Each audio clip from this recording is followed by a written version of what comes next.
Can't take you seriously. Let's get ready to rumble!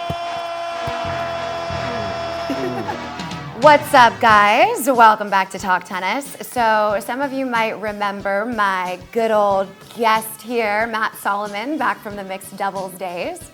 So Matt called me so anxiously wanting to come in. I called you. And debate this whole battle of the sexes issue. So I said, come on in, buddy, let's do it. So I'm here. We are going to be discussing the battle of the sexes about equal pay in tennis today. Definitely a subject that's always been a hot topic in tennis, but one that has reignited full steam ahead after the Raymond Moore incident at the BNP Paribas Open in Indian Wells, and then also Novak Djokovic's comments there as well. Now that it's such a fiery topic again, I think it's appropriate that a man and a woman duke it out. So in 1968, when the actual Open era began and you had the amateurs joining the professionals, the disparity or the ratio for the pay scale was 2.5 to 1 for the men over the women. That was the gap.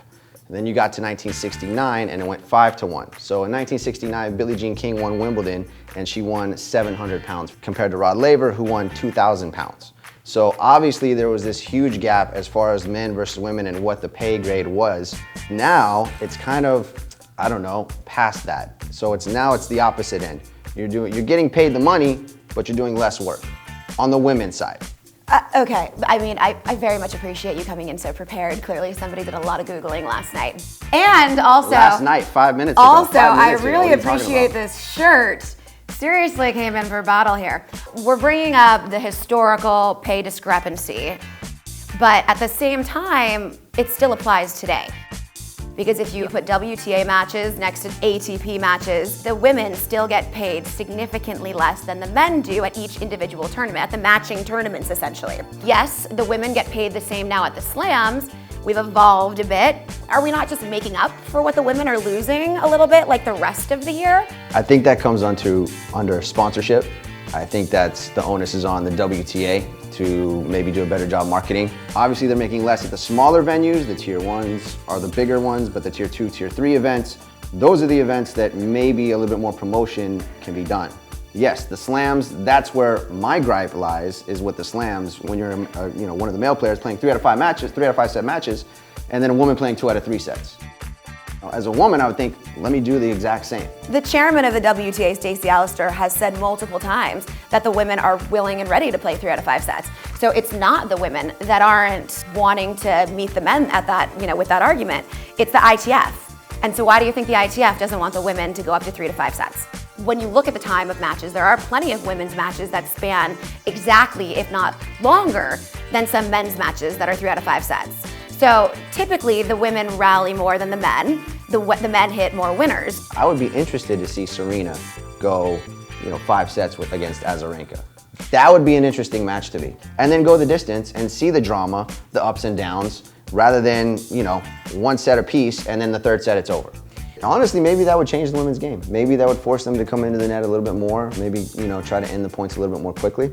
Okay, fair point. That would be interesting to me to Yeah. see how the dynamic would change. There was a day that the women played 3 out of 5 at the WTA championships, and so it's not that they're incapable of doing so, and it's not that they're not willing to do so, as we've been told by our WTA chairman. I just think that if we're gonna make a change to the slams, that we need to make a change to the rest of the ATP and WTA tournaments throughout the year as well, and that, everything needs to be leveled. If the women are gonna make less money the rest of the year, then it's just not fair for them to again make less money at the slams. So let's make it equal just all around then. There's so many different leagues. You have ITF, ATP, WTA, USTA, all these different governing bodies that need to get on the same page as far as what they deem appropriate. The direction comes from the slams. So it's kind of like it all happens from the top and then people kind of take notice from there.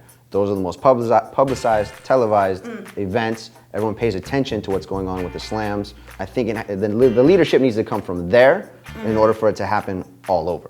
When you look at other sports, like MMA, you look at a Ronda Rousey, she's in there doing 5 rounds, 5 minutes, just like the guys, and I think her last payday was $2 million. Let's look at like, the WNBA versus the NBA. I see your point, but I'm talking about individuals. So when you're talking about individuals in that sense, and they're doing the same thing that the men are doing, vice versa, why can't it be the same for tennis? So let's talk about ticket sales. Right now, the men may be the bigger attraction and sell more tickets, but it's cyclical. Back in the 90s, it was the women who were the bigger draw and who sold more tickets and who brought in more money. So it's like the men cover for the women sometimes, the women cover for the men sometimes. It goes back and forth. And I mean, who's to say that the women aren't gonna be the bigger draw again down the road? We can't constantly be reevaluating this every single year. If we look at the larger scheme of things, it kind of balances out. For instance, if you and I were to go to dinner, okay, say we went to dinner weekly, probably not. If I go to dinner with you tonight and I order more, but then next week you order more, then the following week you order more again, then maybe the next week I order more, but every single time we split the bill evenly. So even though tonight when we go to dinner, you're gonna pay for more than you actually ordered, next week I'm doing the same. Do we see that kind of analogy here? Well, are we eating it In-N-Out or Morton Steakhouse? Where are we going? God, I hate him. See, you gotta ask those questions. So here's the thing, I think that tennis is such a great sport for the reason that it has been so progressive and has achieved so much in the larger scheme of things as far as men and women and equality and all of that fun stuff. There are plenty of people who follow the NBA adamantly and could name any NBA player off the top of their head, but cannot name one WNBA player. Whereas people know Djokovic and they know Serena, they know Nadal and they know Sharapova, and that's a really, really amazing thing about tennis. And I don't think that it's something we really want to dampen, or hurt or cause like any sort of toxic environment to hurt that kind of. No, I mean, absolutely not. I think that's the thing that makes the sport so great. I think that it would only make the sport better. Obviously women have caught up with the equal prize money.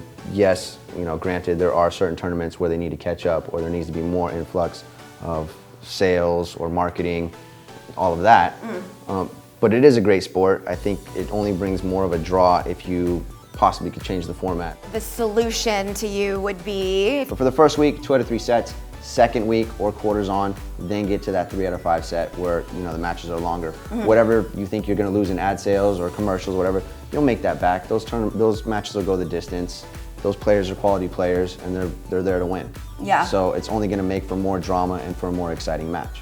I just think one tournament has to have the courage to maybe change that format and then kind of run with it and see what the response is with the players, all players, men and women. And then maybe other tournaments will take notice. But for right now, the only tournaments that are 2-week tournaments other than the slams are Indian Wells and Miami. So one of those two maybe should, if they wanted to, who are we? We're just giving advice here. If they wanted to, maybe change that format or at least have that conversation with the players. Well, we'll see if this ever changes or if things stay the same or what happens in the future. But I'm curious to hear what your guys' opinions are on this subject. What do you think about this everlasting battle of the sexes? Are you on the women's side, the men's side, or do you have kind of a happy medium solution like Matt does here that I am not 100% opposed to? Go ahead and email me with your thoughts and let's get this ball rolling, shall we? Okay, I still love you. Sort of. Thank you. Sort of. Also, what about, I don't know, Pete Sampras, Rod Laver, Bjorn Borg, Andre Agassi, John McEnroe, Yvonne Lendl, Jimmy Connors, shall I go on? Have these men not helped carry the sport? I mean, all of the gratitude for making tennis what it is goes just to Roger Federer and Nadal.